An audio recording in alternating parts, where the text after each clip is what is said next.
Welcome to ETF Edge, your go-to place for all things exchange-traded funds. I'm Leslie Picker, in for Dominic Chu. With most of the big tech earnings behind us, concentration risk is starting to weigh on investors' minds once again. So how should they position now? Joining me now is Bruce Lavine, Astoria advisor, COO, and head of ETFs, along with Todd Rosenbluth, VettaFi head of research. Let's start off with the appetite for equal weight. Todd, we saw another strong month of inflows in July with investors sticking with big tech. You say investors should be diversifying. Bruce, you're working on a novel approach that could help investors with diversifying plus a tax benefit. So Bruce, how does Astoria's large cap fund stand out? So the idea behind a 351 fund is that you have a lot of stocks that get stuck from a tax perspective because they're up so much. Think about buying NVIDIA 2 years ago. Perhaps you bought Microsoft 10 years ago.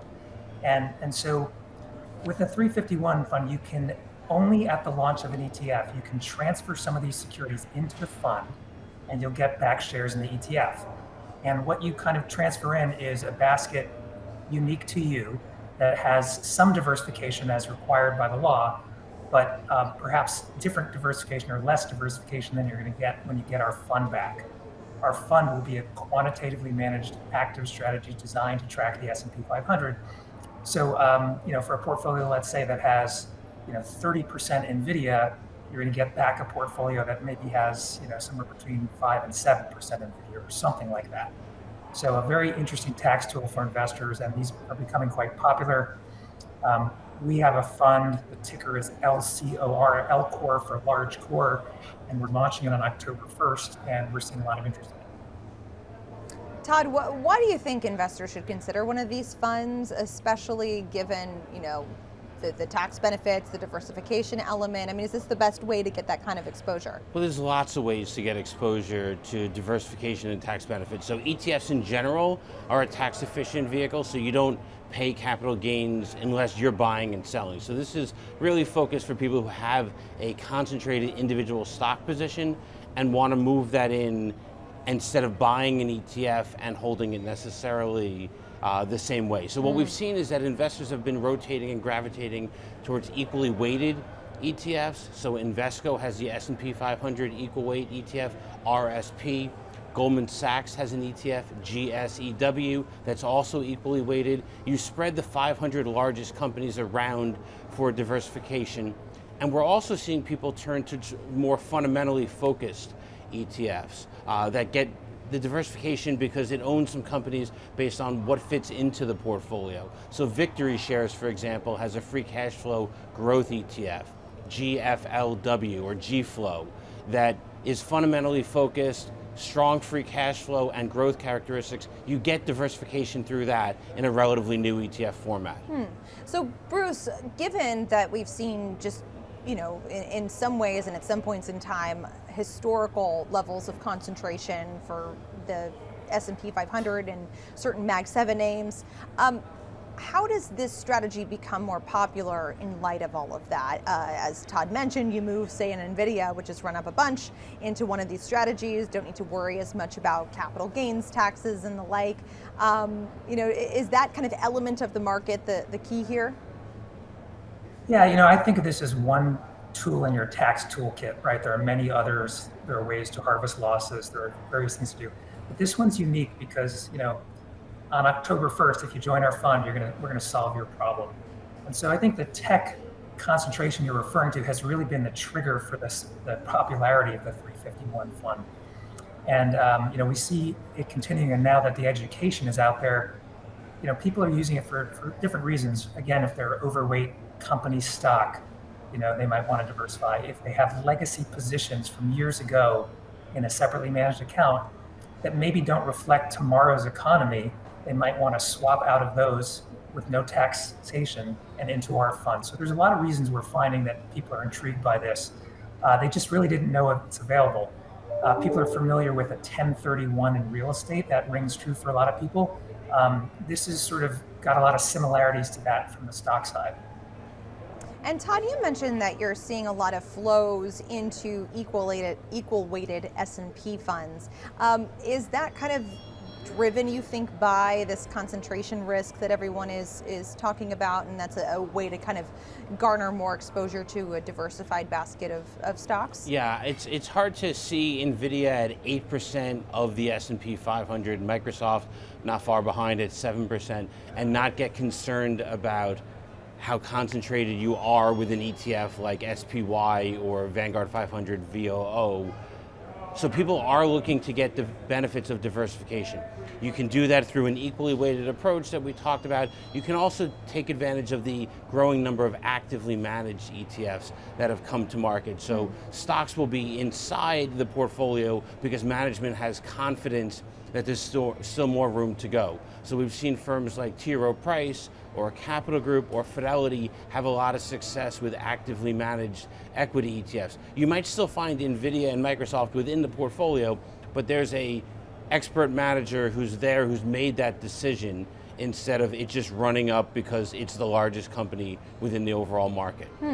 And Bruce, do you think that having a more diversified basket serves essentially as a hedge to that concentration risk? Is that a good way to protect against such a run up in individual names?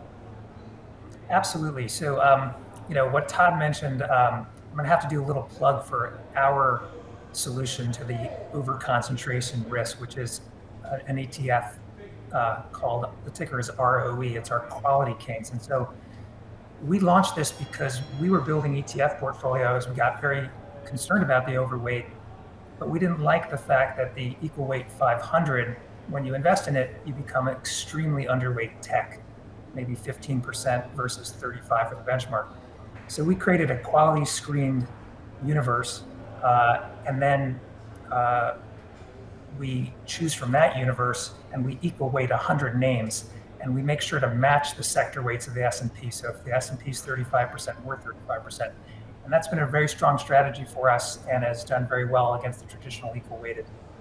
And so generally, just to your question about the over concentration, history is littered with the companies that were riding high way back to Kodak, IBM, GE, Lucent, Cisco, on and on.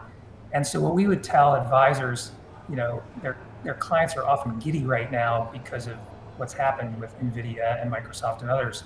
But we would say, hey, if there's a chance to, prune these things back without taking taxes, you should take a hard look at the 351. Yeah, they don't want to put all their eggs in one ETF basket. It makes sense. Todd, the S&P 500 Momentum Index is up more than 34% this year. What's behind the interest in momentum right now? Is this just part of the overall kind of risk on sentiment that we're seeing in the broader markets? So this is the opposite of what we were just talking about, of reducing your concentration. A momentum strategy is letting your winners run. And so there's an ETF from Invesco, SPMO, that gives you exposure to the stocks that have the strongest relative strength, part of the S&P 500, the 100 largest of those, or companies that have the best relative strength. And it's been outperforming the broader S&P 500 this year, as well as on a rolling 12-month basis. What's interesting is that it's not just technology stocks. That's what I would have thought would have been the case, that and consumer discretionary. It's Kohl's and it's actually, yeah. American Eagle. And we're seeing those companies. We're also seeing financials and consumer staples. So Walmart and Costco, JP Morgan, these are stocks that are also within the portfolio. I think we're showing on the screen another ETF, MTUM, which is the iShares version of momentum strategies. It's rebalanced at a different period of time. It's a different universe. It's not exactly constructed the same, so thus it doesn't perform exactly the same. So it's really important when you're looking at a momentum ETF or any of these other ETFs to make sure that what you get inside the portfolio is what you think you're getting inside. If you want more technology, make sure that portfolio has more technology. Do momentum ETFs tend to outperform over the long run? I ask because, there's the adage, past performance not indicative of future results. So here you have an ETF that literally is about the past performance being great. It has done well this year. Does it tend to do well kind of empirically over a longer horizon? Yeah, so momentum is one of those factors that has historically outperformed the broader marketplace. We've seen quality companies. We were just talking about a quality ETF, and there's a bunch of those that are out there from a number of different providers. Value strategies tend to outperform, but momentum is one of those areas So MTUM and SPMO are good ways to get exposure to that trend. Yeah, because momentum works both ways as well. Bruce, any last thoughts from you? There's a lot of great tools out there in the market, and I think it's worth investors doing their homework to find out about them. 351 is certainly one of those.